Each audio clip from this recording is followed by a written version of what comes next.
Yeah, welcome. So today we are dealing with CSS. So in this CSS, that's HTML and CSS. This is CSS. In this one, it stands for Cascading Style Sheet. What does this mean? It means what you are going to use to design and to beautify your website. So that is why you need CSS. And also you've done HTML before. So in this CSS, I'm going to show you how you can use CSS to beautify your website. Here we go. Let's start with CSS syntax and selectors. So this CSS is made up of two or three things. Let me call it three things. We are going to have what is called selector. Before you have curly bracket like this, we are going to have property and we are going to have value. What I'm saying in excess is that this is how CSS structure looks like. The first thing you put before this curly bracket, the first thing you put here, that is what is called selector. So we call it selector.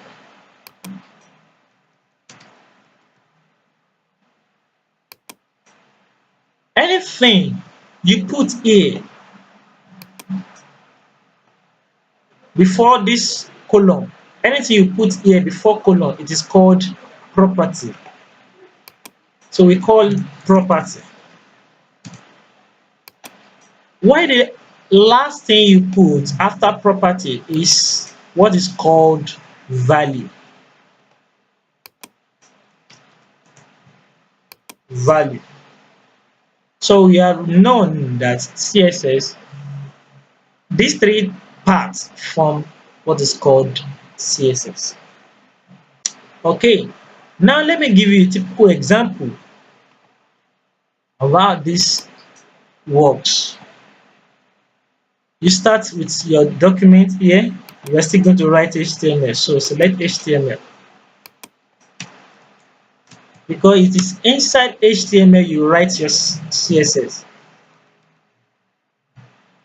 Okay, now we've already done it that we can include CSS into our web page in 4 ways or 3 ways: inline, internal, and external. So I'm going to use internal today. So next time I will use external. So in internal, let's firstly have something in our body. Let me have P. There is simple sentence. This is a sentence. I've told you that you delete little from it so that it will be small. Yeah, I remove the first one here.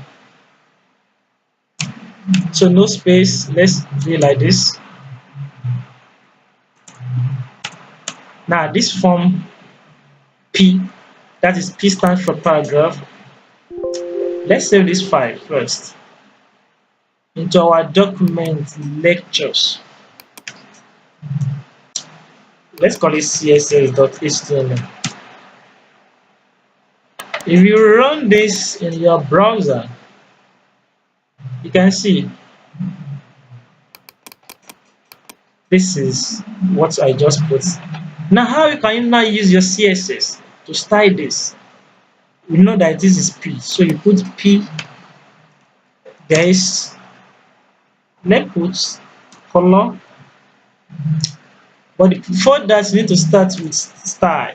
That means you are writing CSS. Come to this place, enter, and put P because it's P want to style. Color, red. Now, let's check the way I explained the other time. This one is our selector. This one is our value. Why this one is our sorry. This one is our selector. This one is our property. Why this one is our value. Let me show you again. This is our selector. This is our property. And this is our value. Okay. So this is how to work. Color red. Let's run this, refresh. You can see it turns to red. So this is how CSS can affect your document. What if we have the first paragraph, we have another paragraph, making two paragraphs? What will happen if we run this? The two paragraph we have red. What if you want only this paragraph, the first paragraph to have red, and this one should not have red? What will you do? That means you need to identify this P. You need to identify this P. How will you identify P? Let's say class. Let me put first. So in this place, you now make reference to that first like this. So you need to check, is it class? Is class, fine. So that means dot. Let's refresh. You can see the first one have red. The first one has red, while this one has black. Okay. What if you don't want to use class? You want to use ID. So that means this will be hash. So if you run it, it's still the same thing. Okay. Now, but sometimes you may one class name is first name, another class name, let me put second. You can see how many class name did I have put here? Two. So you can make reference to either this one or this one. In fact, you can even put another one, third.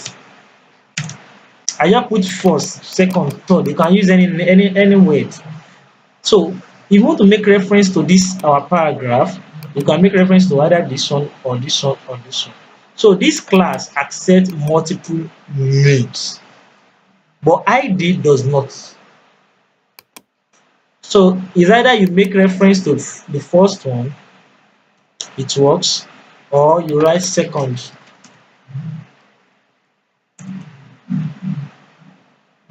it still work, or you write third. So any one you can use among the three. So that's how class works. But you can still do it this way. You use second. Let me use first. Use this class name. If you like, you can still put P in front so that we know that it's P that owns this class name. You see, this thing works. So in short, just write it like this. Just P dots. Just write it like dots first. So you can see it works. Now, which type of CSS am I using? You can see I have it here. So I'm using inline CSS. Sorry, I'm using internal CSS. Why? Because my CSS code is inside this document. So that is why we call it internal CSS.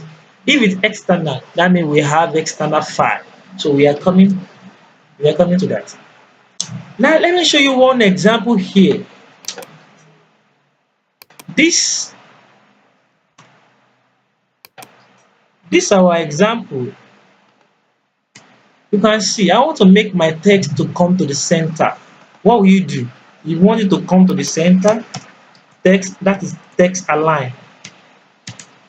Text align center. You can see everything comes to the center. Likewise, this place also comes to the center. Okay. You want it to be in the left, so by default is in left. But there is one thing I want to show you. You know, normally in paragraph, if you want to start paragraph in English language, you want to write essay, this first paragraph like this should move to the front. This one should to move to the front. That's what we call indent. So how we now add indent in CSS? You write like this: text indent. Now this indent wants pixel, so 20 pixel. That means the size to use to move. Let's check this one. You can see it moves from, that is 20. If I put 50, that means it will move very well. Let's refresh. You can see. So that is what is called text indent. Now let's start the background of our website. You know this one is for P. I think which one has it? It's for P. All these names option you can delete them.